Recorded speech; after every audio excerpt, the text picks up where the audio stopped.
volto. Não tem nada, não. Então, tá, Ótimo. vou refazer a fala toda de novo, então. Beleza. Então, vamos lá. Então, começando, então, com Júlio César. Essa obra se chama Júlio César no Egito. Eu coloquei apenas como Júlio César, porque é assim que ela ficou famosa. Uma ópera do Handel, uma ópera de um compositor alemão que se radicou na Inglaterra. É isso.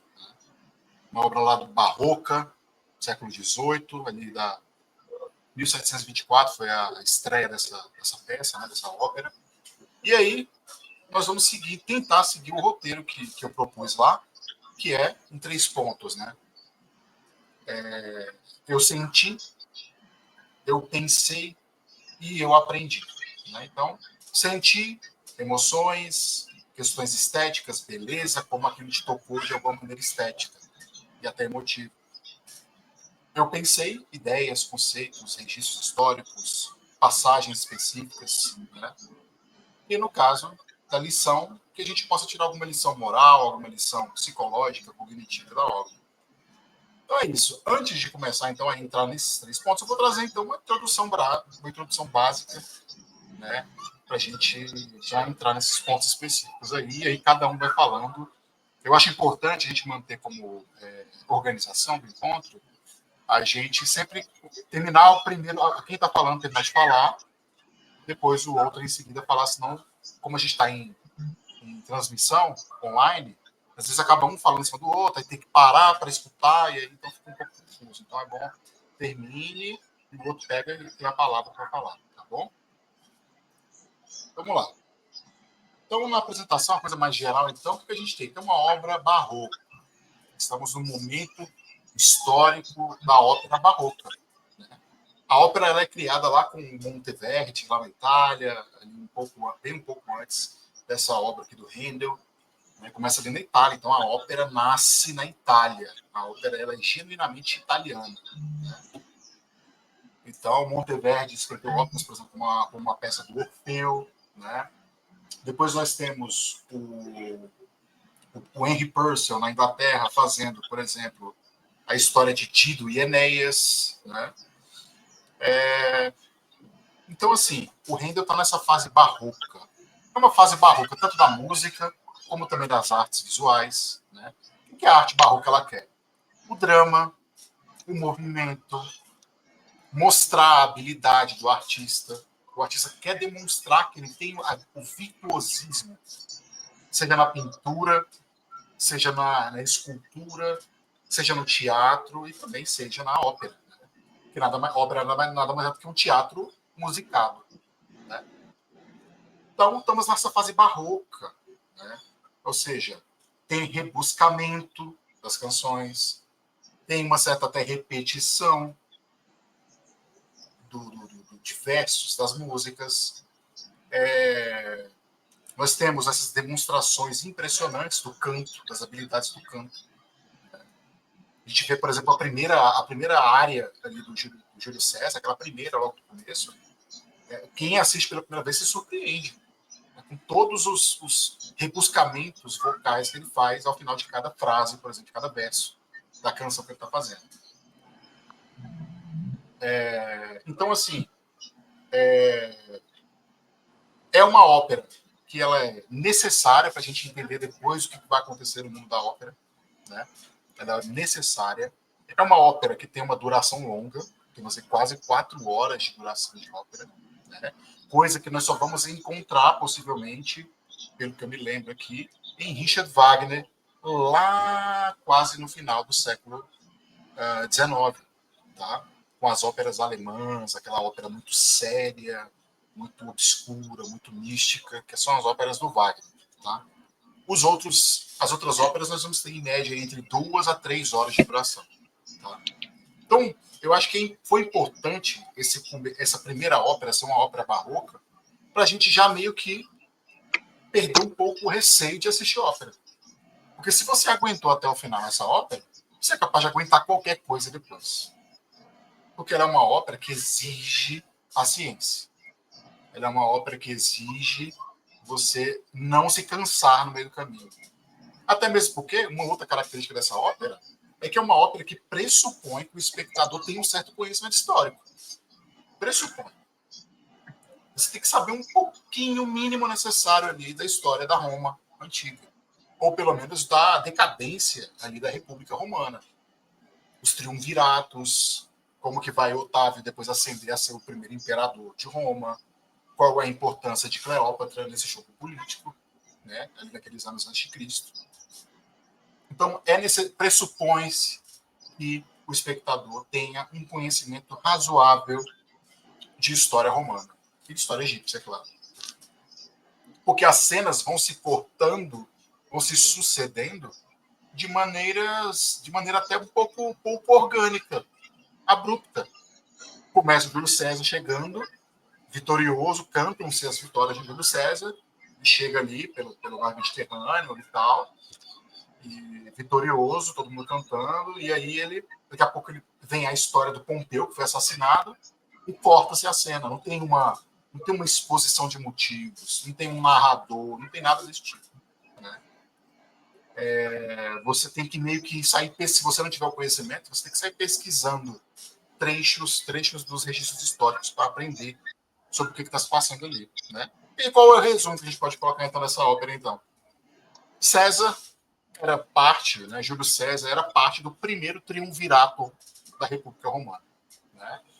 A República Romana veio passando, é claro, por muitos desgastes, né, ali no primeiro século antes de Cristo, e Júlio César se destacou como um grande militar, como um grande general.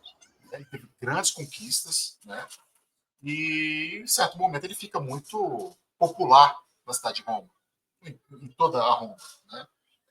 Então, como a história já nos mostrou de diversas maneiras, no Brasil a gente tem um exemplo muito clássico, né? Que é, por exemplo, os militares que vão para a Segunda Guerra Mundial, né? Aqui no Brasil, esses militares que vão para a Segunda Guerra Mundial voltam já querendo o quê? Depor Getúlio Vargas, por exemplo. Depor Juscelino Kubitschek. Né? Então, assim, esses caras estão sempre ali nesse interesse de não apenas ficar na sua função bélica do Estado, mas de realmente comandar o Estado. A gente vê também os generais, os marechais da Guerra do Paraguai.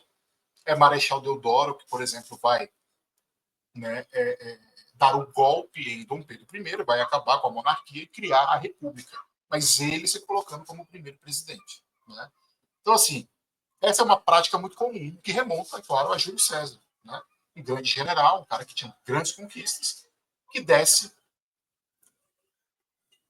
depois mais pro Lácio, para a cidade de Roma mesmo, apoiado pelo povo, e vai começar a desafiar os seus outros companheiros de triunvirato, né? Que é o Crasso e o Pompeu. O Pompeu é um cara muito famoso em Roma, um cara super popular, rico, que tinha uma grande influência sobre toda a República Romana. Né? E aí, Crasso é o primeiro a ser eliminado do triunvirato. É o primeiro ali que fica desgastado e que sai. E depois, Júlio César, com a sua guerra civil em Roma, com sua vontade militar e de poder, acaba derrotando Pompeu, seu grande inimigo ali do triunvirato, tem uma derrota ele ali na Grécia, na área da Grécia, né? Não é a área atual da Grécia, é ali pelo Mediterrâneo, e acaba que Pompeu tenta fugir para o Egito, foge para o Egito, busca asilo no Egito, junto com Ptolomeu, o irmão da Cleópatra, né? E Pompeu o que faz? E Ptolomeu o que faz? Então, assassina Pompeu para ter o favor de Júlio César a fim de conquistar o domínio do Egito. E nós vamos perceber que isso vai dar errado, porque Júlio César vai ter mais interesses em se aproximar de Cleópatra, e aí tem toda uma questão de sedução, uma questão do próprio jogo político da Cleópatra, uma mulher muito astuta, muito inteligente, muito culta, né? Infelizmente, ao longo da história do pensamento e da história do teatro, Cleópatra acabou sendo muito erotizada, né? O que não é a principal questão de Cleópatra, ela era realmente uma estadista, ela veio de uma linha de estadistas, da linha dos Ptolomeu, né? Então, assim, era uma mulher culta, falava vários idiomas, era muito versada em todo tipo de assunto, Era uma mulher realmente uma estadista, né? E tinha seus interesses muito claros, né? Então é isso. Esse é o resumo, então, né? Então, começa a obra com César chegando no Egito, indo atrás de Pompeu, né? O pessoal está aqui, ó. Estamos aqui então agora com a Maria, com a Neuva. Tudo bem? Boa tarde para vocês, viu? Boa tarde. Boa Então tá bom. tarde, gente. E aí? Desculpe, eu não vou poder abrir a câmera, porque está uma bagunça. Eu estou arrumando aqui a casa enquanto Tá bom. participo. Beleza. Então tá. Ó, no final, mais pro final, a gente vai tirar, vou tirar um print da tela com todo mundo dando um tchauzinho, tá? Vai ficar bem Beleza. bonitinho pro registro. Mas se quiserem aparecer com o rostinho aí, fica melhor, né? Tá bom? Então, beleza. Vamos lá. Então, assim, vamos seguir, então, uma organização básica. Primeiro uma pessoa fala, depois a outra fala, para ninguém ficar falando em cima do outro e ficar cortando, tá bom? E então, assim, quando terminar de falar, fala. Terminei de falar, pode passar para o próximo. E aí cada um vai falando, tá bom? Então, nós vamos seguir, então, esse roteirinho que eu passei para vocês lá. Eu senti suas expressões estéticas e emocionais da obra. Eu pensei, pois você pensou e refletiu. E eu aprendi suas lições mais morais, mais psicológicas, tá bom? Então, vamos lá. Quem quer começar com eu senti? Quem quer colocar a sua primeira intervenção aí sobre o que sentiu da obra?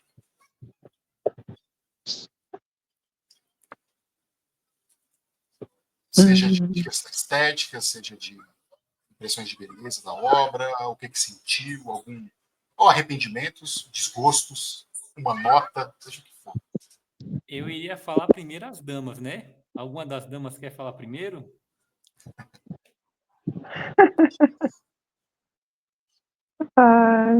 Se ninguém quiser começar, eu já tenho minha primeira intervenção, então.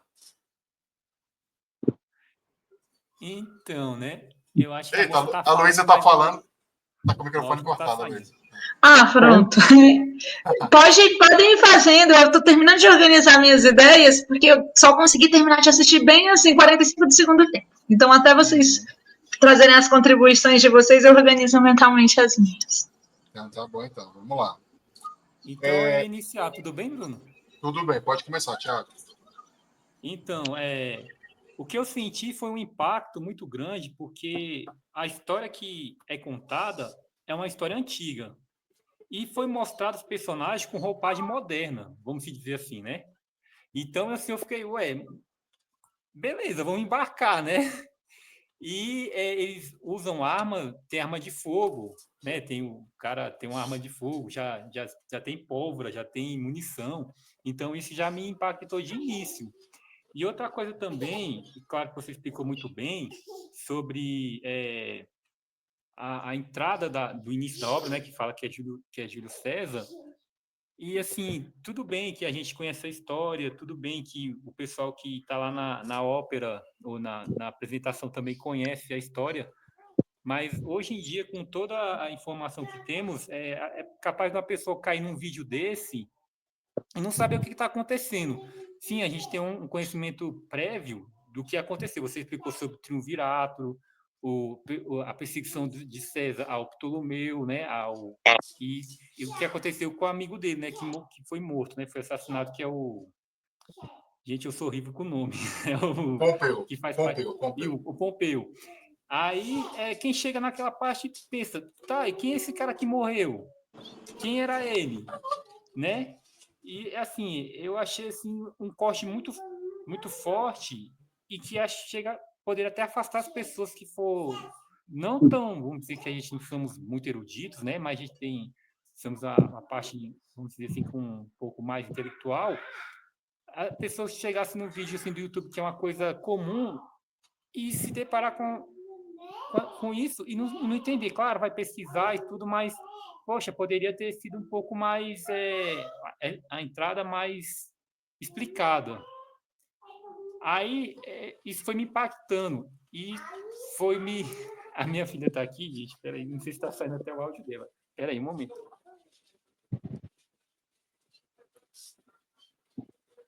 Aí, então, eu acho que afastaria as pessoas. Beleza, a gente conhece, então vamos continuar analisando. Isso me impactou de primeira. O figurino, que é um figurino moderno, sendo que está contando uma história antiga. Ter começado a história já ali da morte do... De novo, eu esqueci o nome do cara, do personagem, né? O Pompeu, obrigado. Isso me lembra uma série muito boa que tem na HBO, que agora é Max, né? Estão sempre mudando de nome, que se chama Roma. Cara, a série é muito boa e conta essa parte que chega realmente que o Pompeu é morto pelo Ptolomeu. E essa parte, quando chega também do César, que ele fica muito indignado com esse assassinato dele, é um pouco, não muito explicado, mas fica muito entre linhas, porque eles são muito amigos, né? Eles são muito amigos porque eles fazem parte daquele triunvirato, né? Que tem o César, o Crasso, né? Do erro Crasso. Tem outra série muito boa também, que é o daquele escravo, né? Que quase dominou Roma. Como é que fala mesmo? Não é o Brutus, não. Espartaco. Espartacus. Isso, Espartacus. E essa série é muito boa que mostra o Crasso perseguindo esse escravo. Gente, eu estou horrível com a minha memória, mas vamos lá, né? E conta, e aparece o César também nessa história, e tem toda aquela liberdade de Hollywood, né? Mas você vai entendendo bem melhor do que essa ópera que inicia. Que tá lá o cara morto, o César fica indignado, mas você não entende por que ele fica nervoso daquela forma.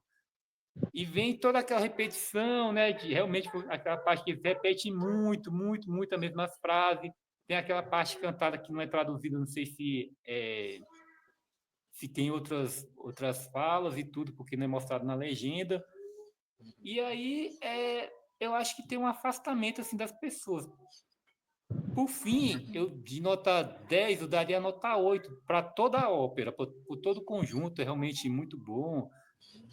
Você colocou a parte aí do barroco que eu conheço aqui é só o do barroco brasileiro, né? Daquele rapaz que fez aquelas estátuas que não tinha os braços. Eu não sabia ou eu não lembro que tinha um barroco que veio de fora, que foi levado para fora, se iniciou de fora. Para mim era uma coisa original brasileira. E assim, o que eu senti foi isso, foi esse impacto, né? Eu disse anteriormente, e eu vou de novo tocar nesse ponto. A pessoa que não sabe por que o César está tão bravo do assassinato do... Gente, tá difícil aqui. Do Pompeu. Pompeu. Vou anotar o nome aqui, Pompeu. Fica assim, a quem, né? Então, essa é a minha primeira crítica à obra em si. Vou passar para as outras colegas comentar. Tá bom, então. Olha só, eu recomendo, então, que coloquem a vez de vocês falarem aí no chat privado, tá bom? A Maria até colocou ali, ó, eu posso falar depois do Thiago, então ela será a próxima a falar. Então, quem quiser se manifestar já vai colocando ali no chat, tá bom? Sou o próximo, aí a gente vai organizando, tá bom? Vamos lá, Maria, fique à vontade. O que você colocou lá, um facilitador de discussão, que aí eu senti, eu pensei e eu aprendi, né? Primeiro, o meu primeiro sentimento foi de falta de, como é que eu posso dizer, uma certa alfabetização nessa linguagem. Eu senti assim, até achei, nossa, que bom vir nesse projeto, porque como eu gosto muito de ler, então tem várias óperas que eu conheço a história, o libreto, mas a ópera em si é uma novidade. E eu acho que os ouvidos, meus ouvidos, pelo menos, não estão habituados com o canto lírico, né? Esse canto técnico. Eu sou mais da música popular, não é? E achei que eu tenho muito que aprender desse ponto de vista estético, né? Tanto que eu tive um estranhamento danado com o Júlio César, com a voz fina, de contratenor, né? Porque o Júlio César é o machão da antiguidade. Aí chega o Júlio César parecendo aquele... tem um lutador aí de MMA que fala fininho. Eu achei que assim... não ornava. Mas Só não depois, ali, continuando no que o Bruno está Maranhão. falando, no que o Bruno está colocando aí, é, eu achei a montagem espetacular. Aquele mar, na hora que começa, feito que deve ser uns panos de seda, eu achei assim incrível, incrível. A gente está numa época de grandes efeitos especiais, e quando a gente pensa no teatro, fazendo coisas fantásticas Deixa ali eu com botar. a inteligência de pessoas e materiais e luz.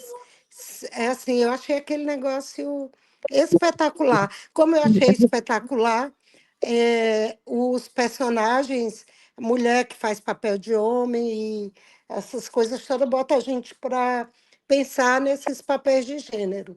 E o que é que eu aprendi? Eu achei que o deslocamento da montagem, né, da antiguidade para os tempos, porque ali é como se fosse, sei lá, a Inglaterra entrando na Índia. Me pareceu Ô, que era um Maria, pouco Maria, isso. Maria, Hum? rapidinho, deixa eu só te atrapalhar um pouquinho, Maria. Pois não. Vamos tentar manter, porque a gente está fazendo essa primeira discussão agora sobre o eu sentir só, Ah, tá bom? então tá. Então, é bom Então, você aguardar, porque aí vamos entrar na parte das ideias, dos isso, não, pensamentos, dos então, conceitos, então tá essa bom? parte aí eu já falei. Isso, é só mais impressões estéticas, beleza, Isso, é. emoções, A tá minha bom? principal foi necessidade de me educar Uhum. nessa nova Sim, linguagem. É isso sim, aí.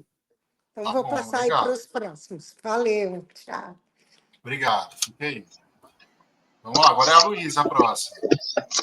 Bom, eu acho que me impactou bastante, assim. Eu gosto de escutar ópera, mas eu não tenho o hábito de escutar uma ópera do início ao final. Então, assim, tem alguns trechos, algumas canções, algumas áreas que eu gosto de uma ópera ou outra que são prediletas, que eu já estou habituada a escutar. Então, em relação ao canto lírico, eu gosto de música erudita, mas, assim, 4 horas de experiência para ir acompanhando, para mim, foi a primeira vez. E gostei bastante. Me impactou bastante. Do ponto de vista mais estético, eu senti, o que me impressionou é que eu achei o texto muito bonito. Eu achei que existem passagens muito belas ali, né? Tenho vontade depois de pegar o libreto para poder ler ele completo, né? Porque eu achei realmente que é bem bonito, assim, nessa intersecção entre a música e a literatura e o teatro. É tudo grandioso, né? A montagem é grandiosa, o cenário também, como a Maria falou, aquela cena que ele vai vindo nos navios e tem um negócio que vai voltando, né? Aparecendo ali rodando como se fossem ondas. Nossa, aquilo é fantástico. E o Pompeu também, a cabeça do Pompeu lá atrás no início, enfim, eu achei muito bonito a montagem. Me causou também um pouco de estranhamento em relação ao figurino, que foi a coisa que o Alex falou, pelo fato do figurino, ele remete aos como os romanos se vestiam, mas é uma ideia, né? Tem uma ideia ali que remete.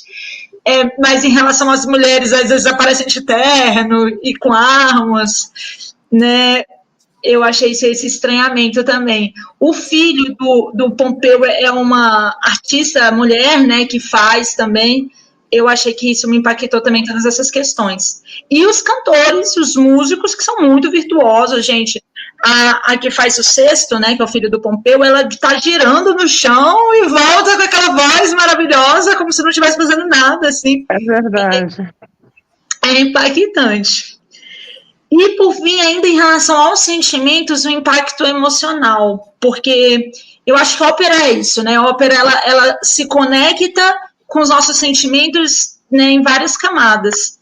E tem o espaço dos diálogos, mas principalmente quando eles estão cantando, fazendo seus monólogos ali nas áreas, que eu acho que essa expressão desses sentimentos, eles falam muito com a gente consegue ir sentindo essas emoções dos personagens. Principalmente, eu acho que nesse quesito da dramaticidade, assim, eu me toquei muito com a Cornélia, né? O sofrimento da Cornélia, o ódio da Cornélia, tudo isso tem uma carga emotiva muito grande, que culmina quando o Ptolomeu morre, ela pegando sangue, né? E se banhando ali no sangue. Então, assim, é visceral aquele ódio que ela tava, e a gente consegue sentir isso, é muito bonito a forma como isso é colocado ali no palco. Mas também não é só drama, não é só esses sentimentos de vingança, de sofrimento. Tem também uma leveza que eu me diverti também. Nossa, eu me diverti muito quando a Cleópatra ela se revela para o Júlio César que ela não é a Lígia, ela é a Cleópatra. É muito engraçado, né?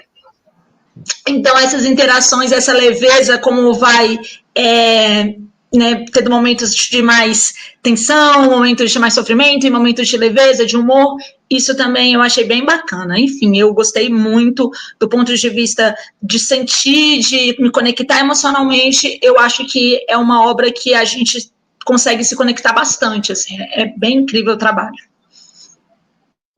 Beleza, obrigado, Luísa, vamos embora. Agora a Neuva. Oi, tá me ouvindo, Bruno? Estamos ouvindo. Tudo bem. Então, Bruno, desculpa, eu cheguei um pouquinho atrasada, eu não peguei essa parte importante que você falou inicialmente, mas como você grava, eu acredito que eu vou conseguir depois, não é isso? Sim, depois eu vou disponibilizar o áudio, tá bom? Ótimo, legal. Então, pessoal, eu gostei muito da ópera, né? Eu agora estou super feliz porque eu estou entrando no primeiro semestre de canto erudito lá na escola de música. Então, isso foi um estímulo para mim, para eu poder participar, porque eu gosto de canto lírico, canto erudito, né? E a ópera tem tudo isso. Com relação à questão de eu sentir, que é o que a gente estava colocando em pauta nesse momento, o que eu achei interessante, né? Eu fiz um pouquinho de pesquisa prévia, apesar de não ter visto ainda a do Bruno, e eu sempre assisti a ópera, como a colega falou, mas nunca tinha feito essa pesquisa antes de você assistir. E eu achei que faz toda uma diferença, porque aí você se contextualiza e começa a entender melhor tudo que está acontecendo ao redor.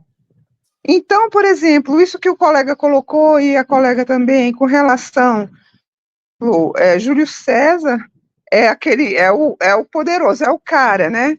Que tem aquelas roupas todas de guerra, de luta, etc. E, ao mesmo tempo, na hora que ele canta, a gente ouve simplesmente aquela voz super fina de um soprano. Aí você vai tentar entender, meu Deus, por que esses homens másculos, né, estão com essa voz tão fininha? Aí você vai ver que na época em que, eu acho que é isso, né, salvo engano, o Bruno me corrija, né, vocês, na época, eu acho que no século XVIII, era comum os homens serem castrados para continuarem com aquela voz bonita e fina, né? E isso era elegante, era bonito, né? Então, quando o Handel fez essa ópera, essa voz fininha dos homens é justamente justificável por isso, né?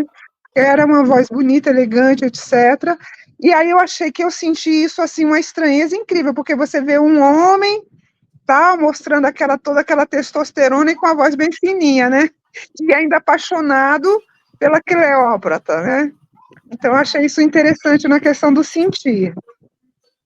Outra coisa também que eu achei, porque, assim, essa ópera é uma ópera que, eu salvo engano, é uma ópera séria, porque tem vários estilos de ópera, né? É uma ópera séria, barroca, né? O pedacinho que eu peguei que o Bruno falou, da época do barroco, mas, ao mesmo tempo, ela mostra um pouco do romantismo, né? Que vem, depois do barroco vem o arcadismo, depois o romantismo, e mostra um pouco do romantismo. Então, os duetos em que a gente ouve a Lídia ou a Cleópatra cantando, junto com o Júlio César, eu achei lindíssimo, assim, então um sentimento, para mim, aquela parte séria saiu, entrou o romantismo, e tem alguns momentos também que entrou um pouco de comédia, eu não sei se vocês sentiram isso, que eles faziam uma gozação, tal, assim, no meio da ópera, né, eu achei isso bem interessante também. Deixa eu ver o que mais que eu anotei aqui. E a outra coisa que eu senti, que não sei se foi uma falta, quem sou eu para questionar e falar de Handel, né? Mas, assim, no século XVIII, né? Se hoje a gente tem o machismo, às vezes a mulher não consegue se colocar como deveria, imagina no século XVIII. Então eu vejo que na ópera a Cleópatra é muito colocada aquele lado dela feminino, aquele lado dela mais sexual, porque ela foi considerada até prostituta em algumas situações, né? A Cleópatra. Dizem que ela tinha não sei quantos amantes, outros já dizem que ela só amou mesmo Júlio César e Marco Aurélio, né? Então, quer dizer, é uma mulher que só pelo fato dela ser tão, como que fala? Uma mulher inteligente, uma mulher que sabia se colocar, uma mulher estrategista, né? Porque ela era uma líder, ela foi líder do Egito, né?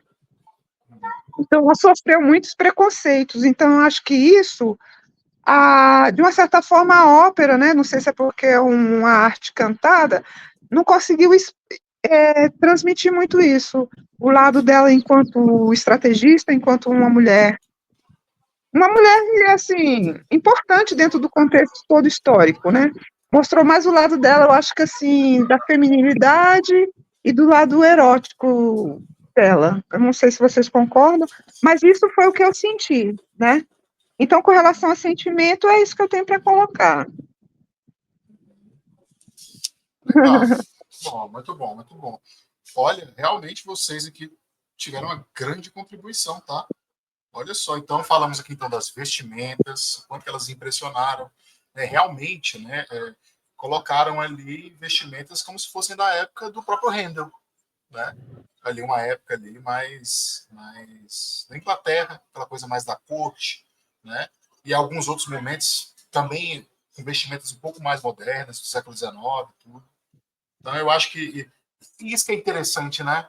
Não importa, não importa muito o que estão vestindo, né?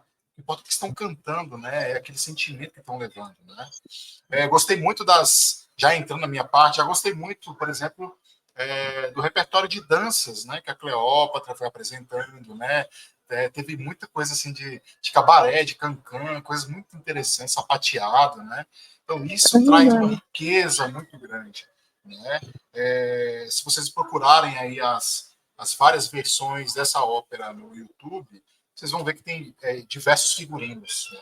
Desde o mais lá da época mais renascentista, barroca, até mesmo coisa contemporânea, a obra mais egípcia mesmo, com figurino mais egípcio, né?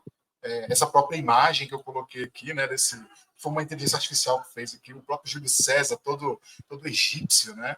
Então, assim, tem todo tipo de variação possível, né? Mas o que importa realmente é a mensagem que está trazendo. É sobre isso que a gente está discutindo aqui.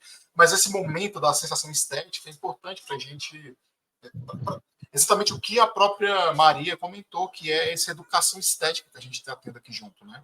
Nós estamos nos educando esteticamente para não sermos no futuro ou melhorarmos essa questão de não termos preconceitos, né, estéticos, de considerar a arte como uma coisa muito mais dinâmica, muito mais fluida, muito mais rica do que apenas a mera arte realista, a mera arte idealista, né, a mera arte romântica, né?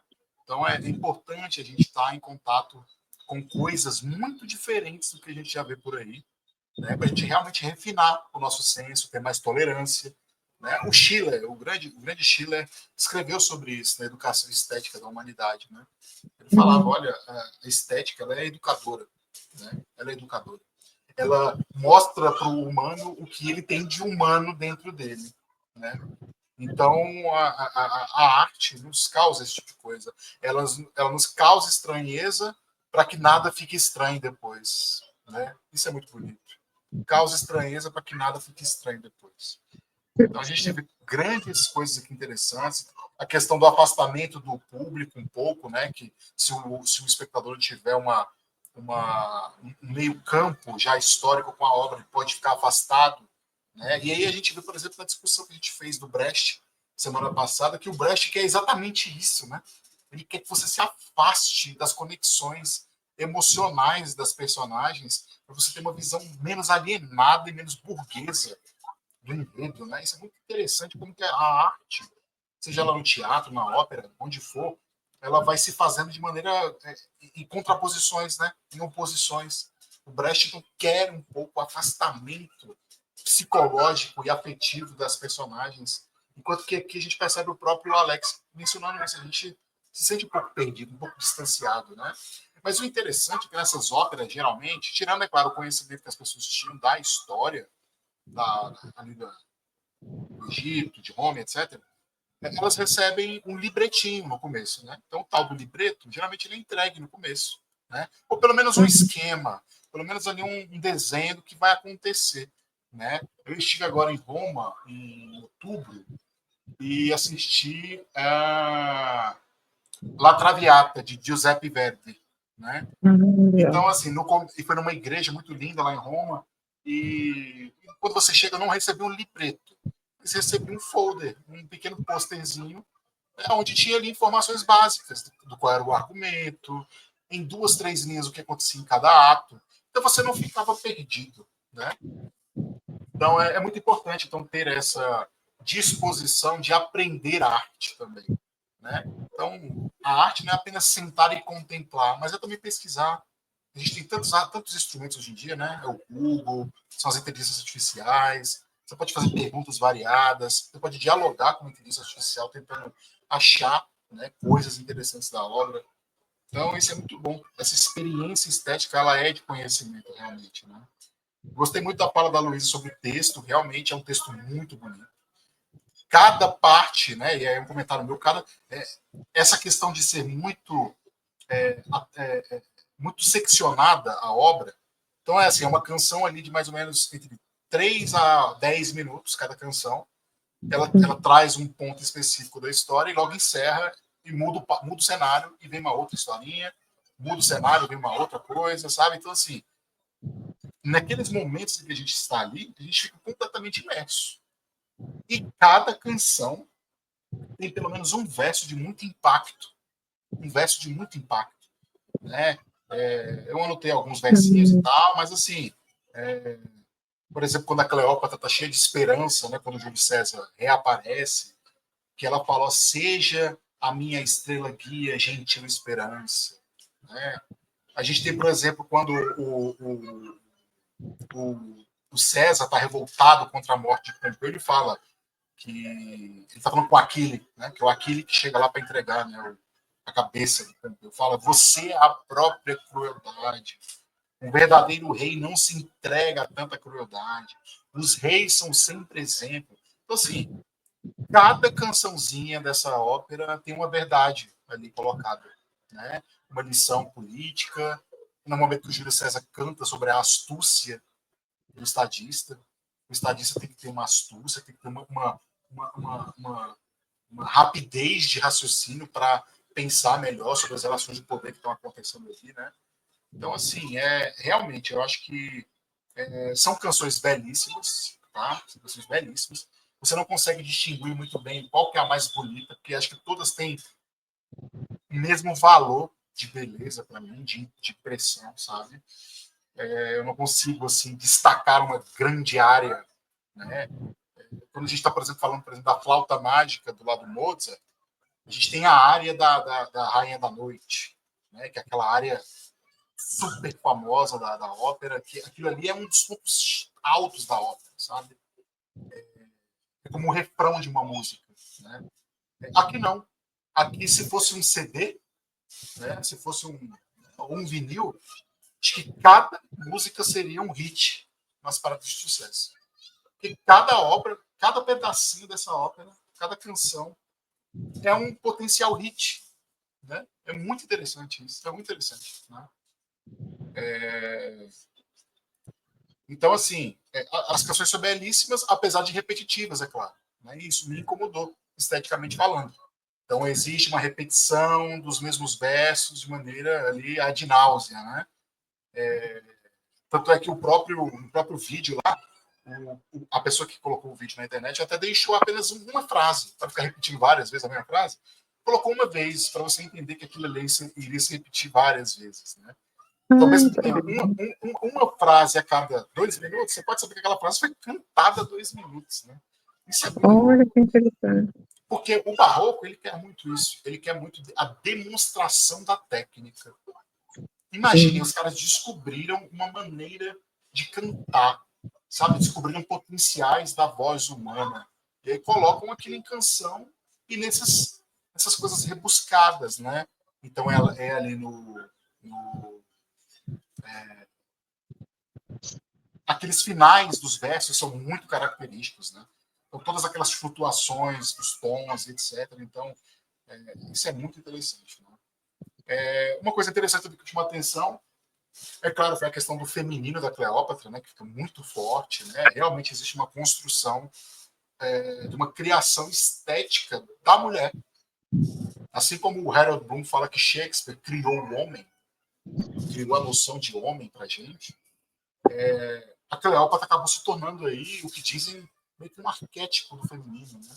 Então é essa mulher que ela é uma mulher bonita, inteligente, sagaz, sabe? Às vezes também maliciosa, maldosa e, sabe? Então tudo junto, sabe? Mas na verdade ela é uma mulher apaixonada, é uma mulher que chega em certo momento até mesmo a querer se autoexterminar, né? E chega às vias de fato realmente na segunda história de Cleópatra com um dos triunviratos que é Marco Antônio.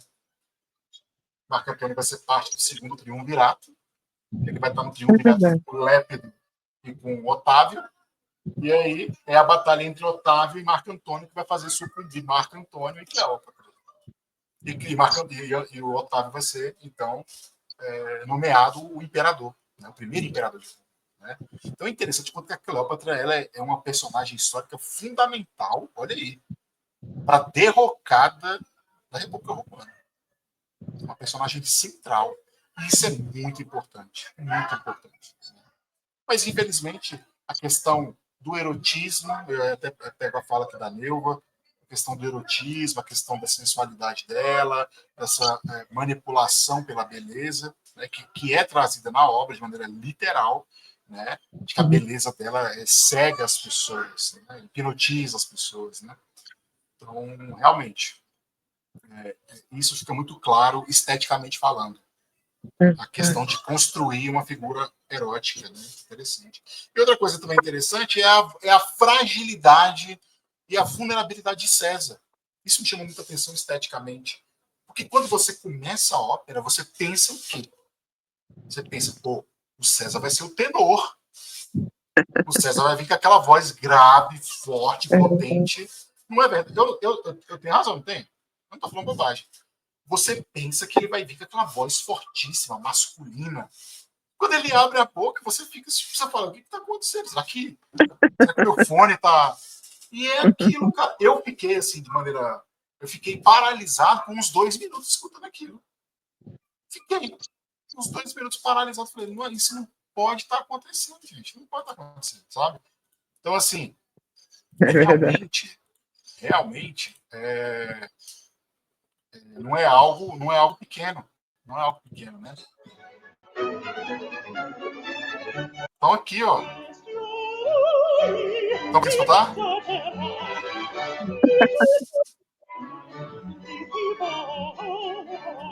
Cara, isso é muito estranho esteticamente falando. Muito estranho. Eu adorei também. Mas, Bruno, se a gente compara com Aquiles, que é todo bonitão, então você... Exato. Então, assim, cara, é muito engraçado, muito. Para mim foi surpreendente esteticamente. Foi surpreendente. Ver também o sexto sendo feito por uma soprano também foi super interessante para mim. Então, assim, nessa nossa caminhada, que vai ser longa aí, de várias óperas, né? Nós vamos nos encontrar aí 2 vezes por mês. A gente vai ver o quanto que isso vai fazer diferença lá na frente. A gente vai poder comparar com o Júlio César do Handel e falar, olha como que a ópera foi se desenvolvendo. Olha aí a demonstração vocal.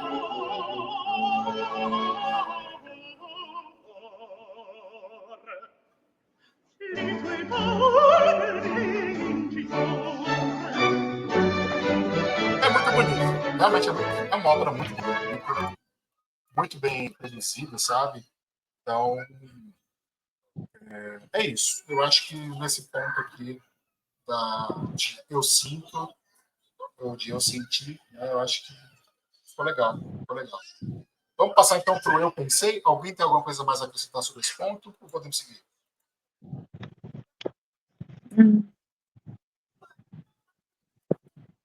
Podemos? Assim, Então vamos Bruno, lá. Então. você Diga. falou sobre essa questão, todo mundo, né, comentou sobre o Júlio César ser forte e ter aquela voz mais suave e até Aguda, fina, né? aguda. Vamos se dizer assim, né? Não seria também o contraponto que realmente tem essa visão do César forte, né? E também transparecer uma voz forte, que também encaixaria com essa mudança do figurino. Então, mostrar um César fisicamente forte, mas de dentro para fora mais suave, mais tranquilo, porque ele era um grande estadista, né? Ele era um grande estadista, ele era uma pessoa de muita fala, ele era um senador, e a gente não estava naquela época em que ele, né, fazia seus discursos. Mas será que ele não era uma pessoa mais comedida? E a gente tem essa ideia de mais violência? Então, eu queria acrescentar a isso. Tá bom, então. Realmente, essa construção do César, para mim, é a mais desafiadora da ópera. É a mais desafiadora. O resto é plausível a gente compreender, sabe? Mas realmente eu fiquei surpreso. E a gente vai se acostumando, né? Vai Ali se lá pela acostumando. terceira hora, mais ou menos, a gente já se habituou. Exatamente. Então a arte nos estranha para não deixar com que estranhemos as coisas depois. Eu achei maravilhosa essa frase, eu sugiro que você coloque aí num desses resumos que você faz, porque essa frase é incrível, viu? Legal, legal. Tá bom, pode deixar. Vamos lá, então. Vamos entrar agora no segundo ponto, então, do nosso resumo, do nosso roteiro, né? Eu pensei em... Então, é o momento em que vocês vão falar de conceitos, ideias, história. E aí, então, é a hora que vocês podem tirar ideias de onde vocês quiserem, da filosofia, da literatura, seja qualquer referência de cinema, seja o que for. Esse é o momento da gente realmente agora colocar a discussão em questões interessantes que a obra suscita, né, em relação à cognição ao intelecto. Então, a Luísa é a primeira a falar, tá bom? Vamos lá, Luísa. Bom, o primeiro ponto é que, enquanto eu assistia, eu fui conseguindo ver e formulando mentalmente a questão da evolução dos personagens. Então, eu acho que o Handel, ele coloca ali nas áreas, quando cada um tem, que é um momento mais introspectivo, que eles estão refletindo não só a questão de como são grandes cantores, mas fundamentais da sua personalidade, e como ela é complexa e como ela se desenvolve no decorrer da ópera. Então, por exemplo, a Cleópatra, ela inicia como uma personagem estrategista, ela quer virar rainha, ela está na disputa em relação ao irmão dela, então ela vê oportunidade ali, então, né, você tem essa primeira camada. E mais adiante vai mostrando também a vulnerabilidade da personagem. Além da questão que vocês citaram bem, da construção do arquétipo da mulher sedutora, da mulher, né, dessa questão do feminino, tem também ali a questão da vulnerabilidade no momento em que ela se vê. Então, eu achei esse momento das áreas muito interessante, analisar essa formação, essa construção complexa dos personagens. Uma outra coisa que me chamou a atenção, e aí eu acho que é interessante, de fato, como que os clássicos eles conseguem nos remeter a questões que são universais, que são do ser humano, que, independente do momento histórico, a gente consegue trazer para hoje, é uma visão ali entre o centro e a periferia. Então, por exemplo, a Cornélia, né? Ela parece não encosta a mão em mim. Eu sou humana, né? Não é só que a questão dela não é só com o ódio de quem matou o marido dela, é porque há um sentimento de quem faz parte do que se julgava o centro em relação a quem seria a periferia do império. Ainda não está no império, mas enfim, está caminhando para isso, né? Já existe uma subjugação política dos arredores a Roma. Então, eu acho que essa visão entre o estrangeiro, aquele que não é romano, aquele que é da periferia, da margem ali do centro, isso também é uma discussão que eu acho que é interessante. E outra coisa também que eu pensei que me causou uma questão, e depois eu pensei melhor, foi a questão que eles remetem aos deuses gregos, né? Então a gente está falando do Cleópatra, está falando de Vênus e tal. Mas depois eu vi que faz sentido, porque a dinastia dos Ptolomeus, que é da Cleópatra, ela é irmã de um dos Ptolomeus, um rei que também chamava Ptolomeu alguma coisa, ela vem dos macedônicos, né? Alexandre, um dos generais do Alexandre da Macedônia, que foi o primeiro Ptolomeu ali, o primeiro rei Ptolomeu I, e é dessa dinastia. Então, essa dinastia ela vem de uma herança grega. Então, existe a herança grega que é compartilhada por todos ali, as figuras principais, seja os romanos, seja os egípcios, que são ali da dinastia dos Ptolomeus. É claro que você, na medida em que você se torna uma família real de um determinado lugar, você tem esse sincretismo religioso, né, de misturar o que traz dessa bagagem cultural helênica com o panteão dos deuses egípcios. Mas faz sentido em relação a isso. Então, foram esses pontos que eu tomei nota. Nossa, deixa eu só. Antes de. Quem será o próximo a falar? Ninguém se manifestou aí. Quem vai ser o próximo a falar? Deixa eu ver. Se não tiver ninguém, eu falo. Então, vamos lá. Eu posso falar, Bruno, que eu gosto de você falando, fazendo fechamento. Então tá bom. Então a Maria vai ser a prova. Deixa eu anotar aqui na lista. Tá. Aí pode ser depois a Neuva, a próxima, ou a Alex? Pode ser.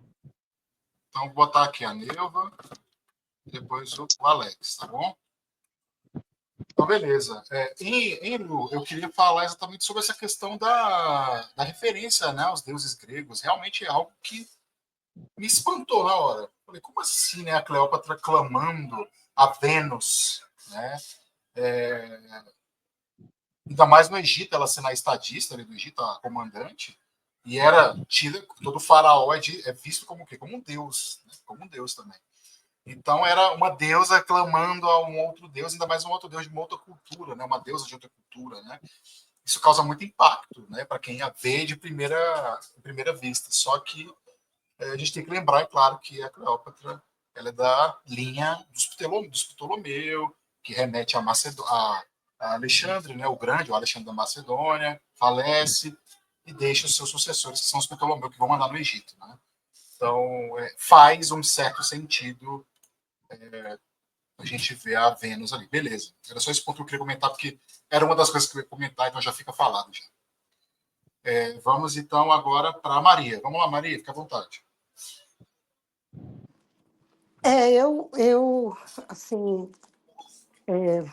endosso, né, o que vocês falaram, que a Luísa falou. Eu acho interessante pontuar que o Egito tem um conjunto de crenças e desenvolvimento de arte que é anterior mesmo à Grécia, né? A Grécia é mais adiante, é um pouco mais adiante e ela um bebe do outro, né? Naquele final. E isso é interessante porque a gente vê um mundo que já foi o mundo imperialista sucumbindo diante de uma nova potência. E achei curioso, assim, eu vi muito da política e como a política não é de jeito nenhum um jogo racional e como ela envolve sentimentos, como envolve as relações humanas, aspectos que a gente, por exemplo,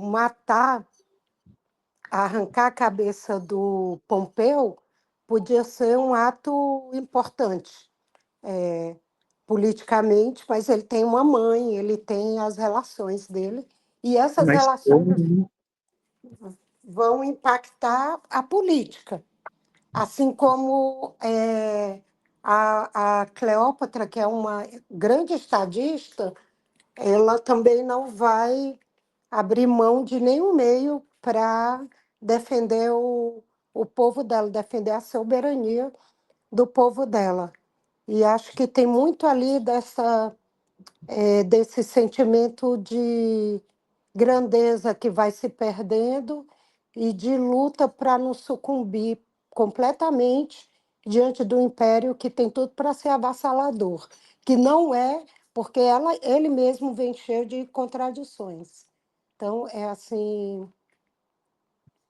foi o que me mexeu nesse aspecto no assistir da ópera. É isso. Tá bom. Vamos lá, então. Podemos ir para a próxima pessoa. Agora, a Neuva. Então, o que você pensou, então, Neuva? Quais ideias você pode trazer para a gente? Olha, na realidade, engraçado, assim, não, eu acho que está um pouquinho fora do padrão, que foi super interessante que as colegas colocaram, mas, assim, eu anotei aqui o que eu pensei, né? Por exemplo, eu achei, assim, fiquei pensando a respeito porque, assim, Cleópatra, ela se casou com um irmão dela, né? Eu acho que ela se casou com Ptolomeu XIII e o 14º, que eram irmãos dela, né? E depois, o que estava na ópera, eu acho que ele era o 14º, salvo engano, que foi morto depois, né, no final, ela também estava por trás da morte dele, porque com a morte dele ela poderia ter ascensão, né? Porque ele seria um empecilho para a ascensão dela também a governar o Egito, né? Aí, o que eu quero falar sobre essa questão? É a questão do incesto, né? Porque essa relação que pode acontecer em algumas civilizações, né? Aconteceu entre pais, filhos, irmãos. Para nós hoje, para mim, né? Pelo menos, eu acho assim escandaloso. Mas naquela época era considerado algo comum. Aí eu fiquei pensando nisso, né? Era aceito, né? Essa questão do incesto. Aí eu não sei se vocês lembram que tem uma cena em que o Ptolomeu ele dá um beijo na Cleópatra, um beijo assim. Ele a beija, tenta beijar na boca dela várias vezes. Não sei se vocês se aperceberam dessa cena, né? Outra Uma coisa coisa, interessante, Neuva, deixa eu só te interferir um pouco. É imagina, importante lembrar que Ptolomeu tinha 15 anos de idade. 15 anos ele tinha nessa época. Então, assim, a gente vê quanto que o negócio era um pouco prematuro. Bruno, Vamos lá. eu não entendi o que você falou. O Ptolomeu ele tinha 15 anos em 15 48 anos, a.C. quando acontece aquilo. 15 é anos. verdade. Só curiosidade. Eles eram muito jovens, né? Uma coisa também que eu achei interessante quando você falou da idade, uma pesquisa que eu não sei se esse dado é verdadeiro, mas diz que a Cleópatra, quando ela se casou com Júlio César, sabe aquela cena do casamento? Ela tinha ali 19 anos e Júlio César tinha 52 anos. É um outro contraponto também que eu fiquei pensando, né? Hoje a gente vê, mas ao mesmo tempo a gente fala, meu Deus, é uma diferença muito grande, as pessoas questionam, né? E já acontecia isso, né? Uma menina de 19 casando com um cara de 52, e tudo bem, né? Isso. Então, essa é outra questão também. Deixa eu ver o que mais que eu anotei. Então, em relação a pensar, eu acho que era mais essas questões mesmo. E como eu achei que Handel foi muito. Sim, foi fantástico da parte dele conseguir usar o que na época estava sendo um costume dele, da época, né, do século XVIII, e ele usar isso na ópera, né, que é aquela questão do castrate, né, dos homens castrados que cantavam com voz feminina, e ele incorporar isso na ópera, né, e fazendo com que homens fortes que seria um papel desses homens másculos, etc., lutadores, com essa voz feminina. Eu penso, não sei se vocês concordam se é de fato, mas eu acho que isso foi uma jogada do Handel, né, no século XVIII, fazer esse contraponto aí, né? Foi uma jogada bem, assim, digamos, inteligente, né? E levou as pessoas a pensar. Imagina naquela época todo mundo, nossa, Então é isso, é só isso aí que eu queria dizer. Não fui muito objetiva, mas é porque pensamentos nunca são muito objetivos. Não, fica tranquilo. Eu estou anotando aqui, registrando o que vocês estão falando, e depois eu dou uma pincelada. Até porque depois eu também vou lançar meio que um resultado, né, do nosso encontro. Né? Vou lançar um PDF, umas duas fotos lá, meio que listando um certo Tá mapa legal. de ideias do que a gente discutiu. Assim, bom que fica registrado isso assim, e tal. E quem está lá se motiva também, fala, pô, olha só que coisas interessantes eles discutiram lá, né? E ver a riqueza do que a gente Exato. discute aqui, né? Não é simplesmente, eu gostei da ópera, não gostei, chato. Acabou, é isso. Então, não tem mais. Tá. Então, assim, a gente deixa mais rico, né? Mais rico a discussão. É Vamos verdade. lá, então. Continuando, vamos lá agora para o Alex. Ele está aí? Oi, estou aqui sim. Vamos lá. Fica à vontade, meu amigo. Então, Bruno, o sentimento que eu percebi durante a obra e também fui sentindo e fui, né, captando é muito sobre vingança e traição. Tá ali de cara, né?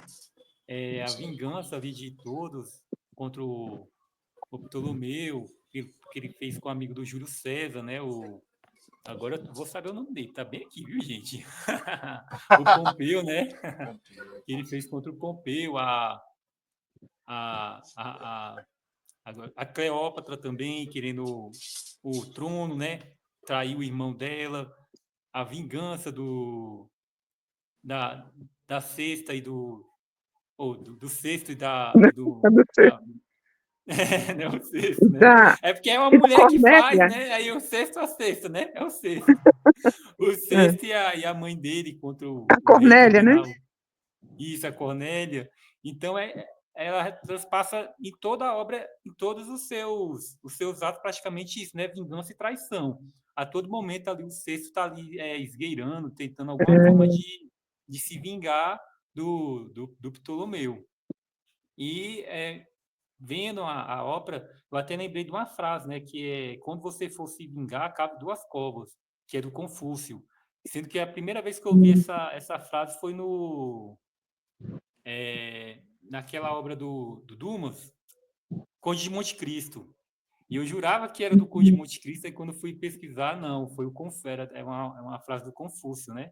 E realmente, você vê a tragédia toda que deu ali no final, né?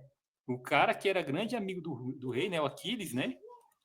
Tentou pegar a mulher lá do Pompeu, viúva, para Da Cornélia. poder a Cornélia para poder ter ele para ela. Depois o Pompeu se interessou por ela, teve toda aquela traição que acabou quase que uma tragédia grega, né? Falando de Roma, mas ali quase foi uma tragédia grega que aconteceu.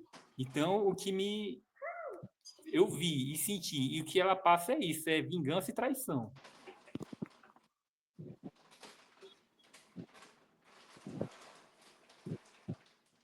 Beleza, beleza. Então, vingança, traição, são duas ideias aí que estão o tempo todo ali, dois sentimentos que estão o tempo todo meio que orientando, né, a peça, né?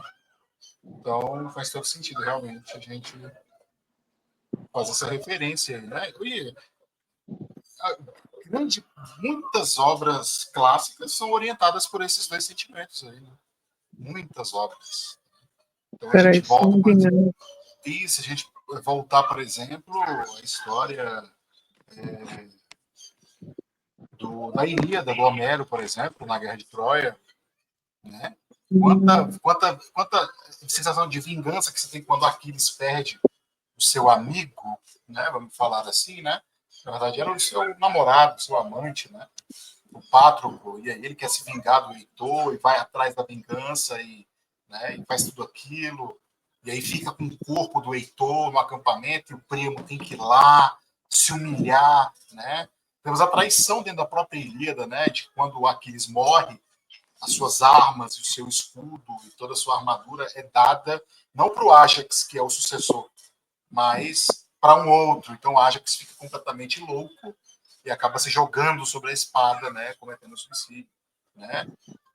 Coisa que o Marco Antônio vai fazer depois, lá na história, né? Marco Antônio se mata como Ajax e Cleópatra, como diz a tradição histórica, mata-se com o veneno das cobras, né? Então, assim, Vocês verem onde é que a gente vai conectando tudo isso. Né? Nada é por acaso na história ocidental. Nada é por acaso. Né? Então, a vingança, a traição, realmente, Alex, ela está aí mandando nessa obra, e tudo pela questão do poder também, o que as pessoas são capazes de fazer pelo poder. Isso é coisa muito interessante. Né? A Cleópatra vai usar o que ela pode naquele momento, que usa a sua sedução como uma arma, realmente. Júlio César usa do seu poder com o exército que ele tem, a sua influência no exército, para destruir tanto o Crasso como para destruir também o Pompeu, né? E também o Ptolomeu, que depois o Ptolomeu vai sofrer também nas mãos de Júlio César e tal, né? Mesmo que seja pelas armas, não pela morte em si. Então, interessante isso aí. Então, eu vou comentar alguns pontinhos, então, e até vou até remeter alguns trechos da ópera. Eu vou apresentar aqui uns trechinhos também, que eu marquei lá no vídeo, tá? A primeira coisa que eu quero trazer para vocês aqui é sobre... Deixa eu selecionar aqui. Eu fiz umas 4 anotações aqui específicas sobre isso.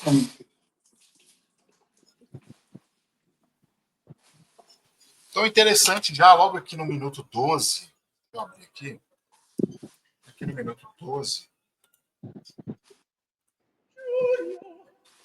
que é quando o nosso César está cantando aqui, se revoltando contra a crueldade do Ptolomeu. Né? Então, aqui a gente tem coisas muito interessantes até do pensamento político. Né? Vamos falar de Maquiavel. Falar de Maquiavel rapidinho. Maquiavel, lá no Príncipe, qual é a grande ruptura do pensamento político com Maquiavel ali na modernidade? É exatamente a história de que um príncipe ele não deve agir como as coisas devem ser. Ele não deve agir assim. Ele não deve ser, como diz aqui na ópera, um exemplo. Ele não tem que ser um exemplo para as pessoas. Ele não tem que ficar tentando ser amoroso e ser amado pelas pessoas. Né? Então a gente tem uma disputa paradigmática do pensamento político aqui, do pensamento do poder, da conquista e da manutenção do poder. A tradição histórica mais clássica é qual? Platão e Aristóteles, e até Sócrates, aonde o governante, o político, ele tem que ter virtudes. Ele tem que ser... Platão fala isso de maneira genial lá na República. Né? Ele fala, olha,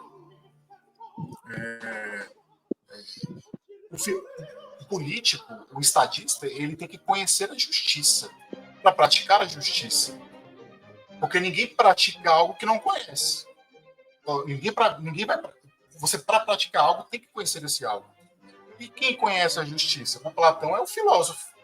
O filósofo conhece a justiça, logo ele tem que ser o quê? O governante. Né? Aristóteles e Platão tinham uma grande desconfiança com a democracia, por exemplo. Uma grande desconfiança. Por quê? Porque o povão tem um conhecimento. O povão não sabe das coisas para esse pessoal. Então, quem tem que saber? É o filósofo, é um grupinho específico de conselheiros, né? E aí chega no Maquiavel depois, mais pra frente, e fala, olha, o príncipe ele tem que agir como a vida é, como a realidade política oferece para ele. Né? E aqui César canta exatamente esses ideais de um modo de conquista de poder que é clássico, que é tradicional, antigo. Né? Então, é uma obra ainda muito, muito datada na antiguidade, realmente. Né? Quem tem mais essa realpolitik, vamos falar a verdade, essa coisa da política feita na realidade, é quem? Ptolomeu. Esse é talvez um exemplo de um príncipe, apesar de não ser um príncipe, ele é só ali alguém que está dentro dos bastidores do poder, porque quem manda é Cleópatra. Ele é um cara que, por exemplo, Maquiavel possivelmente veria com bons olhos, porque ele sente as oportunidades de conseguir o poder, mata um inimigo de uma pessoa para se tornar amigo dela, para ter o poder depois. Isso é muito interessante. Né? E vamos tomar como exemplo que o Maquiavel vai colocar como grande exemplo dele quem? O Cesare Borgia, o filho do Papa Borgia, do Alexandre VI, que tinha essa característica de ser um leão de vigor e uma raposa de astúcia. E é interessante, né? Depois o Júlio César vai cantar exatamente sobre isso. Né? de ser impiedoso quando tiver que ser impiedoso, de ser astuto, ligeiro quando a situação, né, exigir. Isso é muito interessante na obra. Por isso que é um clássico, vocês entendem? Por isso que é um clássico. Porque consegue trazer para a gente uma multiplicidade de questões que não ficam ali na superficialidade. Né? Não fica. Então a gente está aqui discutindo de Platão, Aristóteles, Maquiavel, a Realpolitik, Ptolomeu, que fica só ali como um ambicioso, mas que talvez para o Maquiavel fosse bem visto. Olha como é que as coisas são muito interessantes. Né? Então vamos lá. Um outro ponto que eu queria trazer aqui era sobre... Aí a gente já vai para um outro campo mais de curiosidades, né? Que é aqui em 1 hora de peça, 1h20, deixa eu pegar aqui, ou 1h01 de peça, que é essa lindíssima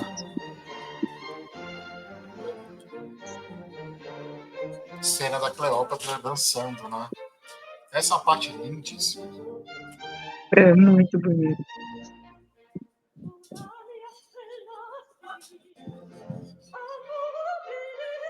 Eu anotei o nome dela, né? Nathalie Dessay.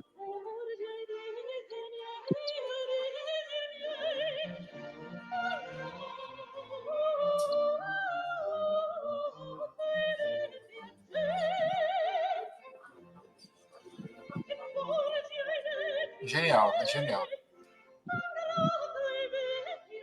Então aqui ela está cantando a sua grande esperança de dominar o Egito de vez. Né? De dominar o Egito de vez.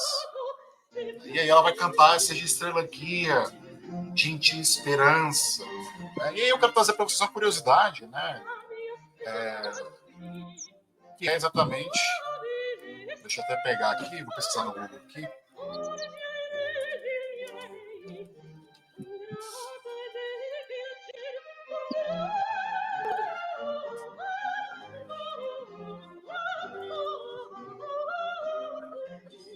Estou pesquisando aqui para ele no Google, rapidinho. Uma boa foto aqui.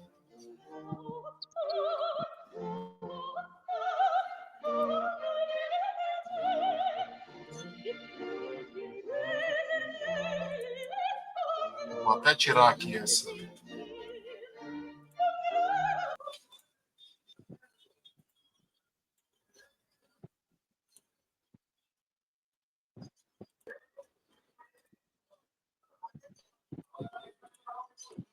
Então ela canta, então seja a minha estrela guia, gentil esperança, né? Para quem tem um conhecimento aí básico sobre o tarô, por exemplo, né? Um dos arcanos maiores, justamente a estrela, né?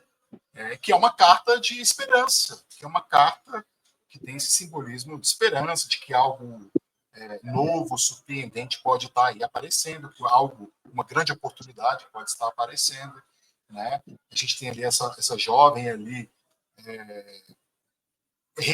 jogando a água ali ao mesmo tempo naquele pequeno trecho ali de riacho, não sei do que seja, e ao mesmo tempo desperdiçando aqui do lado de cá, enquanto que lá vem a estrela brilhando, né? Ou seja, a pessoa pode estar passando por um momento, às vezes, de confusão emocional, de confusão racional, de desperdiçar energia, sentimentos, às vezes, mas nessa confusão ali aparece essa estrela, sabe? Então, eu acho que na hora que eu vi essa canção, esse trecho, eu me remeti claramente ao arcano maior da estrela, né?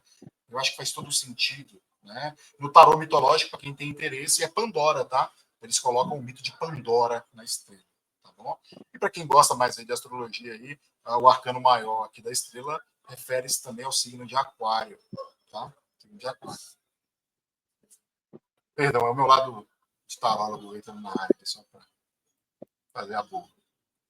Então vamos lá, continuando aqui, eu vou botar aqui novamente o vídeo. Eu achei curioso fazer isso para vocês. Então vocês percebam aí que a gente saiu de Platão ao tarô, Maquiavel à Ilíada, né? Segundos, né? Vamos lá. Outra coisa interessante também são os lamentos de Cornélia, e até fazendo uma homenagem à Luísa aí, que ela gostou bastante da parte da Cornélia, né? Realmente as partes dela são, Vamos falar a verdade, gente. É um sofrimento. A Cornélia sofre a obra inteira. Ela só vai ter um momento de alegria quando acontece a vingança realmente. Então vamos lá. E aí que vem a questão, como é que a moralidade, como é que a ética é um campo interessante, né? Estamos falando de vingança ou de justiça? Né? O que seria? Né? Acho que o momento vai dizer. O momento vai dizer. No momento daquele, num contexto daquele, de caos, de estado de natureza, de anarquia, vamos dizer assim, de uma anomia, onde tem um poder dominando o outro e é toda a população ficando sujeita a um novo dominador ali, que no caso seria Júlio César. O que vira lei? O que vira lei ali? O que vira justiça? O que vira vingança? Né? Então, é vingança? É justiça? Não sei. Não sei. Isso que é interessante da ética. A ética é extremamente interessante por isso.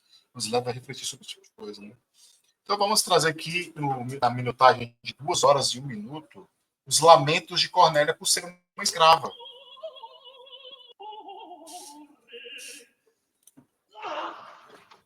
E tomou 15 anos de idade.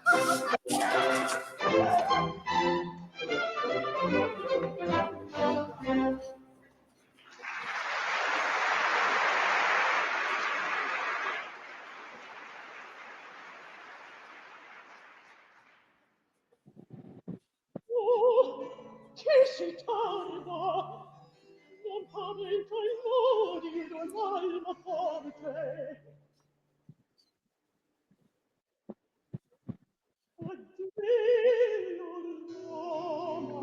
Aqui ela já está já desistindo, né? Aqui ela já está dando adeus. Ela já não tem dignidade para viver aqui. Né?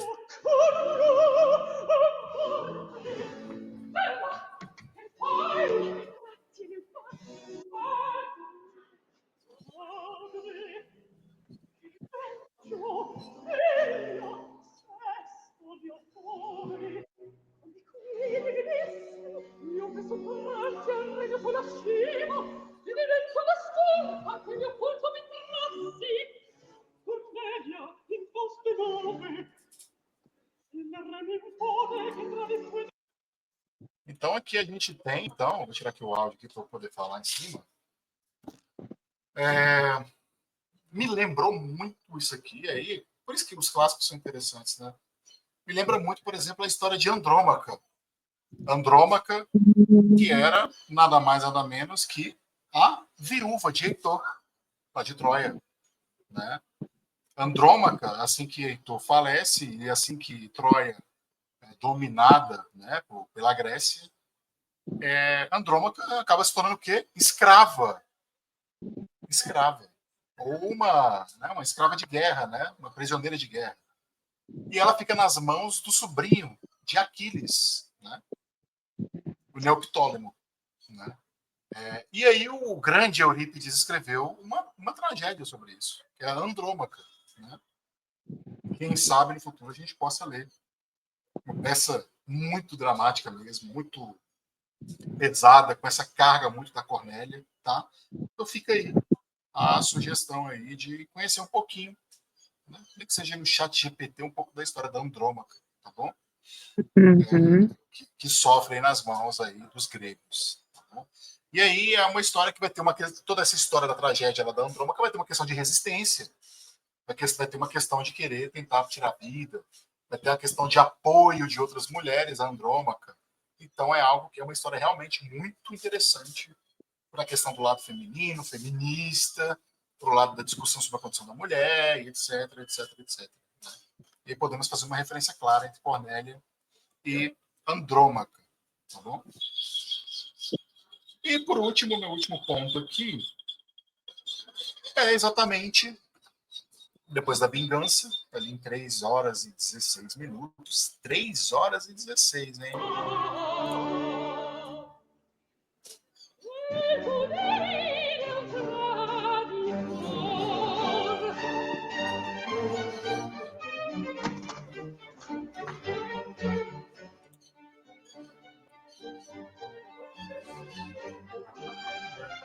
E quanta energia, né, gente? Realmente é um esforço físico impressionante, né?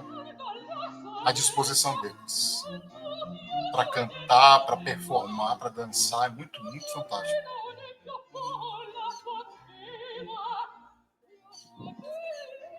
Então aqui o Sexto está cantando sobre a vingança. Aconteceu a vingança contra o Ptolomeu, né?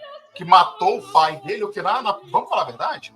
Vamos falar a verdade? Matou o pai dele na pura trairagem. Na pura trairagem. Uma traição. Uma traição, né?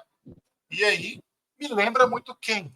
Essa coisa da vingança, de ir atrás da morte, de vingar a morte do pai. Hamlet. Hamlet de Shakespeare. Exatamente sobre isso, né? Então, Hamlet passa toda a obra querendo vingar a morte do pai. Há algo de podre no reino da Dinamarca. O que é esse podre? Eles são os traíras, aqueles que querem usurpar o poder. Esses são os podres da Dinamarca que querem tomar o poder de Hamlet, né? E aqui o Sexto, filho do Pompeu. Pompeu era um cara super... vamos dizer a verdade, era um dos 3 reis de Roma, junto com César e junto com o Crasso, né? Então, a gente pode fazer essa aproximação com certeza de Hamlet querendo vingar também a morte do pai, né? E aí volta exatamente aquilo que o Alex falou. Tem que cavar 2 covas quem quer a vingança. Não é verdade? Porque no final, o resto é silêncio, como vai dizer no final, Hamlet, né? É morte. Né? Então ele teve que cavar, ele deveria ter cavado uma para ele também. E aí, lembrando que Ptolomeu tinha 15 anos. Ptolomeu tinha 15 anos quando ele falece aqui. Então, nós temos também que um assassinato de um adolescente. Porém, um adolescente com altos poderes. Né? Beleza? Vamos, então, agora... Muito interessante. Vamos agora, então, para o nosso último ponto da discussão. Já temos 1h20. Caminhou bem organizado. Agradeço a vocês. Vamos falar agora, então, do Eu Aprendi.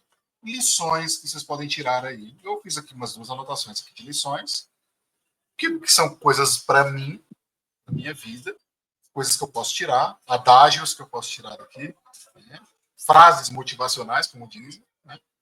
Então, fiquem à vontade. Quem quer começar falando? Vamos puxar a lista aqui. Eu posso? Então pode. Vai lá, Luísa. Quem é o próximo? Fala no chat, tá bom? Não, a primeira coisa que eu aprendi é que uma ópera de 4 horas não é um tédio, é uma coisa muito legal. Então foi bem bacana, foi prazeroso, foi bastante prazeroso. E também que quando você está falando de uma obra, né, do artista como esse, do que tem essa importância, que transcende um mero entretenimento, não é só isso. Aqui a gente conecta com emoções, que são emoções. Ô, Luísa, seu áudio está um pouco oscilante. Agora está melhor? Está melhor. Vamos lá, vai falando. E que, enfim, né, que conecta a gente com emoções, reflexões que são atemporais. Então, assim, algumas questões que você colocou, que eu acho muito interessante, todos os diálogos entre os textos, essa capacidade que você tem, Bruno, isso é uma coisa que é muito interessante, né? Mas, assim, a questão do dilema em relação à moralidade. Pompeu era, naquele momento, o inimigo de Júlio César.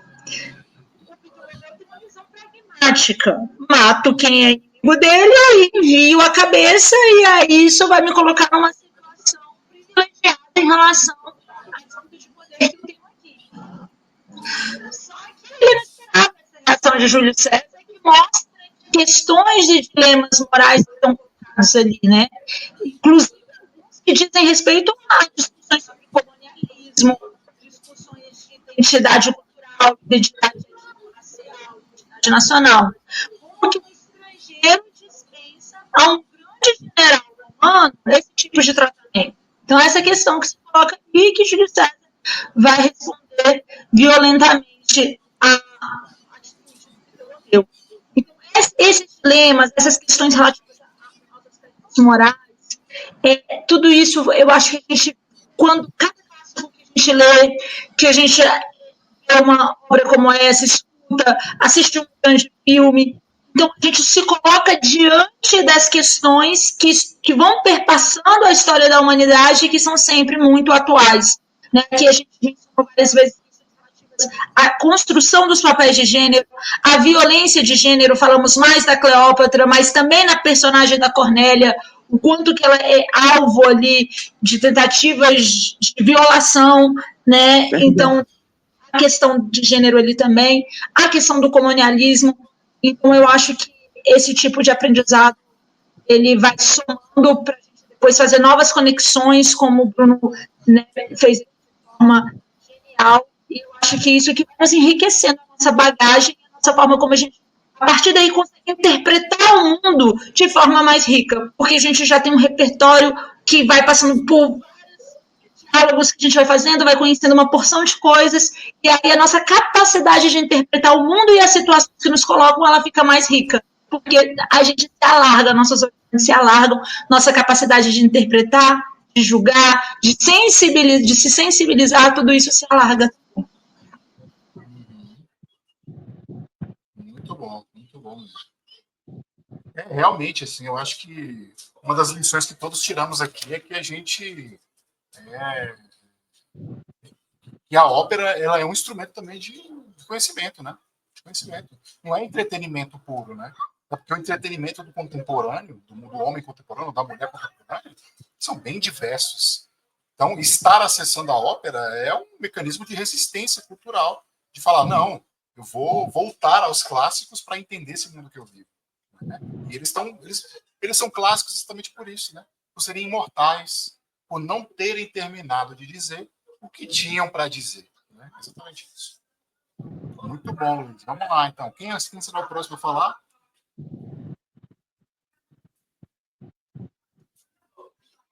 Alex, Maria, Neuva.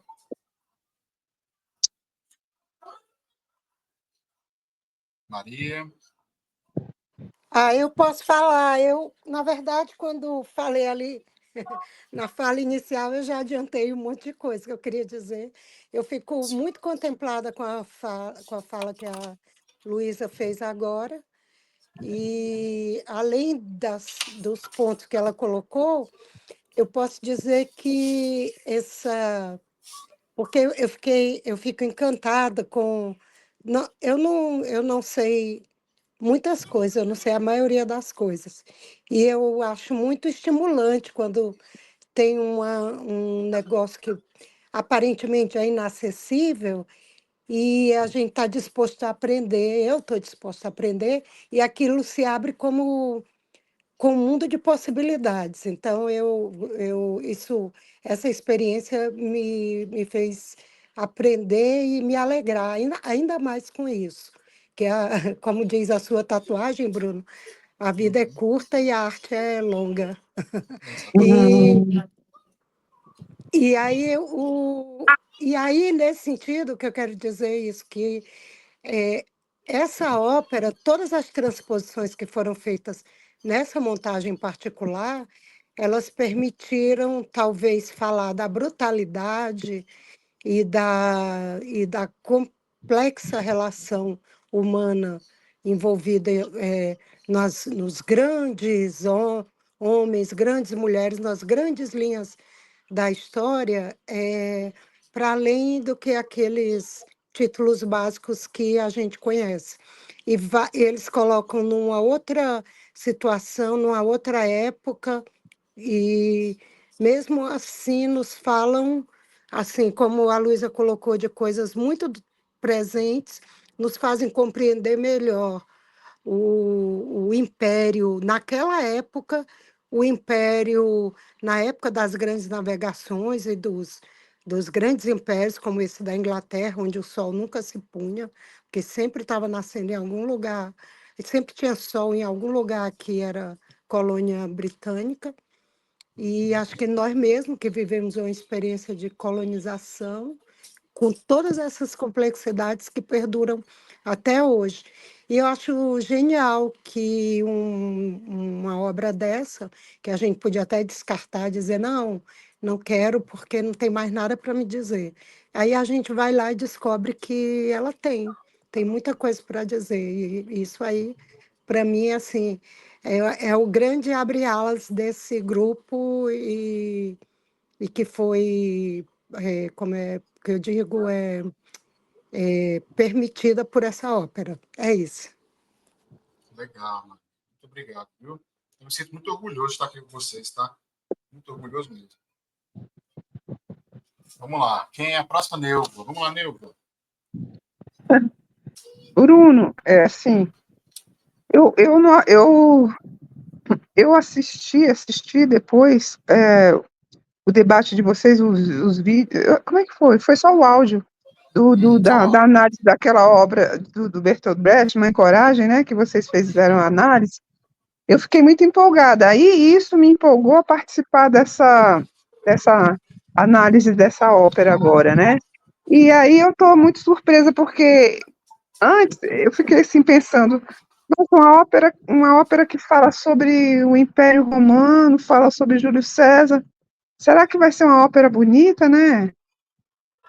Porque assim, eu tenho essa tendência a gostar muito do estilo romântico, né? Do romantismo dentro das características, mas eu não pensei que do barroco eu pudesse gostar. E foi assim impressionante como eu gostei, como eu aprendi, porque consegui ver esse estilo, saber um pouco sobre essa questão dos castrati, dessa influência, sobre Handel, sobre a história. Então, eu aprendi um pouquinho de cada coisa só com essa ópera.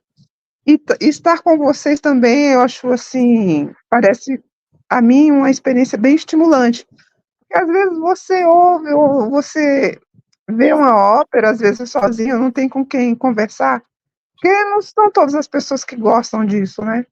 E aí, então, é muito estimulante e faz a gente pensar mais, refletir e ver que a gente sempre pode aprender muito, né? Muito, muito. E trazer essa realidade deles para os dias de hoje. E como você falou, a gente vê que isso aqui transcende, né? Porque vai estar sempre atual, é impressionante. Então, assim, eu aprendi muito. E, de uma certa forma, estou me abrindo mais, né, para todas as possibilidades da arte, né? E quero continuar aqui aprendendo com vocês, porque tô achando muito bacana essa experiência. É isso. muito bom, legal. Mais alguém para falar? Oi, Bruno. Acho que só falta eu agora, né? Sim, fique à vontade. Então, eu também, a Neuva, né? Isso. Colocou perfeitamente também o que eu senti não. O senti a gente já falou, né? O que eu Você aprendi aprendeu. também, o que eu aprendi realmente foi o que ela colocou muito bem exposto, né? Porque a gente nos reunimos em grupo e tem várias ideias diferentes e que a gente capta e também trazemos para nós mesmos, né? E assim, o grupo traz essa ideia, né? Traz essa diferenciação. Porque você sozinho, divagando, e fica só por isso mesmo. E também tem a ajuda também da questão dos nomes, né? Que às vezes eu esqueço algumas coisas, uma pessoa traz uma pontuação e você puxa aquela linha, aquela corda e continua. A mágica do grupo, qualquer grupo é isso, né? Essa interação e ter a ideia divergente.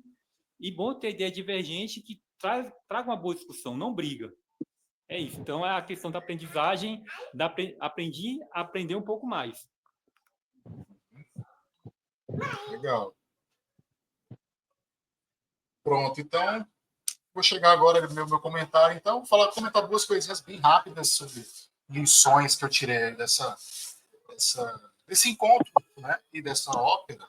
Primeiro, sobre o nosso encontro aqui, eu acho que, assim, escutar ópera, escutar música erudita, não é o meu gosto primário. Eu tenho um gosto primário por outras coisas, outros ritmos musicais, etc.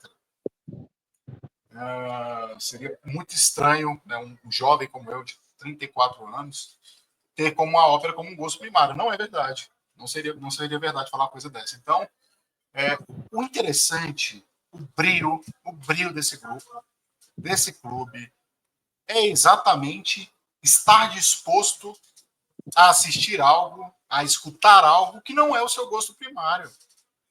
É esse que é o objetivo. Né? Porque se a gente ficar na nossa zona de conforto, escutando os mesmos CDs, os mesmos artistas, a gente não vai desenvolver outras coisas. A gente vai achar sempre tudo muito estranho. O objetivo da gente é cada vez mais não achar nada muito estranho. É ter sempre algo a captar, é sempre ter algo a contribuir de tudo que aparecer à nossa volta. Né? Então, para mim, eu tenho uma satisfação muito grande de estar com vocês, pelo brio, pelo interesse de vocês de estarem aqui. Isso é uma questão de brio, de energia, de tesão pelo conhecimento. Vocês estão fazendo algo que talvez não seja o principal prazer de vocês, o principal interesse de vocês. Isso é muito legal. A gente está aqui no sábado à tarde. Eu moro num condomínio aqui em Águas Claras com uma piscina maravilhosa. Está um sol escaldante. Eu poderia muito bem estar ali com meus pezinhos na piscina. Né? Poderia estar escutando um sambinha, escutando, sabe, uma coisinha legal ali, diferente. Sabe, tomando uma cervejinha, tomando uma coquinha. Poderia. Mas estou aqui num lugar privilegiado. Eu quero que vocês entendam isso. Esse espaço aqui é um espaço privilegiadíssimo. Poucas pessoas vão ter acesso durante toda uma vida. Já pararam para pensar nisso? Então, assim, é um projeto que eu sempre quis levar para frente, sempre quis. Nunca juntei uma galerinha mínima assim para fazer. Eu gosto de fazer encontros com no mínimo 3 pessoas, né? Eu e mais 2, para ter essa dialética, né? Da positividade, da negatividade, da negatividade, da negatividade. Eu gosto disso. Mas vamos lá. Então, a primeira coisa que eu aprendi é exatamente a aperfeiçoar meu gosto estético. Desafiar o meu gosto estético, sair da zona de conforto. Isso é uma primeira lição que a gente tem que ter. Né? Uma coisa interessante também da obra, uma outra lição, é que a questão de fazer alianças, fazer amizades, é algo muito complicado. Porém, é algo super necessário. Né? Então, nós não somos uma ilha. Não somos uma ilha. Então, o Aristóteles fala, num certo momento, um dos textos, ele fala o seguinte, ó, o sujeito que é capaz de viver sozinho, ou ele é Deus, ou ele é uma besta. Ou ele é uma fera. Né? Então, nós somos seres sociais. Aristóteles ensina isso para a gente, né? Nós somos animais políticos. Né? O anthropos estin physei zoon politicum, ele fala lá em grego, né? Na sua política. Então, somos animais políticos. Né? E essa obra fala sobre política. Fala sobre o quanto que a gente confia ou não confia. Tanto é que na cena final, os elogios que eles fazem é o quê? A confiança, a fidelidade, a lealdade. Eles cantam isso, Júlio César e Cleópatra. Brindemos a lealdade, a fidelidade. Né? É algo muito difícil. Eles passam a obra inteira tentando construir laços de fidelidade que sejam inabaláveis. E que logo não serão mais inabaláveis, porque Júlio César, no ano seguinte, será assassinado no Senado Romano. Verdade. Então, assim, no ano seguinte, na verdade, essa história se passa em 48, em 45 ele se torna um ditador, e em 44 ele morre nas mãos dos republicanos no Senado Romano. Então, assim, é uma discussão sobre política, sobre amizade, sobre lealdade, sobre parcerias, né, que a gente tem que se atentar a isso. O quanto é difícil, o quanto é difícil ter amigos. Amigos, quem fala que tem muitos amigos, desconfia. Amigos são muito poucos, né? Outra coisa também é que a gente tem que ver que a beleza e a aparência é um capital político muito importante. Que as aparências podem nos enganar. Pessoas muito bonitas podem ter vícios terríveis por trás. Né? Belos discursos, belos elogios podem ter grandes e péssimos interesses por trás. Então, a gente deve ter bastante cautela com pessoas que estão nos adulando, pessoas que estão fazendo uma aparência perto da gente. Por isso que a amizade, parcerias devem ser testadas. E é o que acontece aqui nessa obra.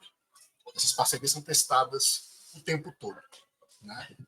Então, são essas lições que eu tirei aqui, que eu queria falar para vocês. Acho que nós podemos tirar eu vou tirar o nosso print do nosso encontro aqui. Eu quero que todos liguem a câmera aí, se a Luísa estiver por aí ainda, ela falou que ia dar uma saidinha. Acho que já está voltando, né? Apareçam na câmera, vamos dar um print aqui na tela bem bonito. Ali na mesa, que eu estava ali na cozinha pensando no jantar. Mas cadê a Maria? Eu vou Apareça, aparecer aqui com a Maria. minha filha, que ela me acompanhou Isso. durante a ópera, em alguns momentos, que eu tirava a hora para lavar a louça, para ficar ouvindo, Sim. né? E ela ficava bem perto da pia ouvindo também, e ela estava Que gostando da ópera. gracinha.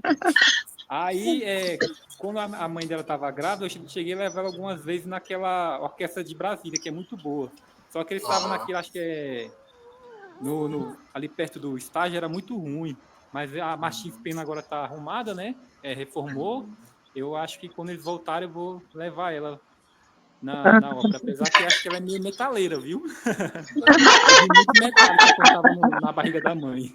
E dormiu ouvindo Metallica depois que nasceu. Mas tá aqui também. Deixa eu tirar a foto. Então vamos lá, cadê a Maria? Maria, será que vai aparecer, não? Poxa, Maria. Maria! Aí, aparece. Ah, Vamos lá. Vou contar até 3, hein? No 3 eu vou dar o print aqui. Vamos lá. Disco, tem nada ação, mas tô dormindo. Aí, ó que legal, olha.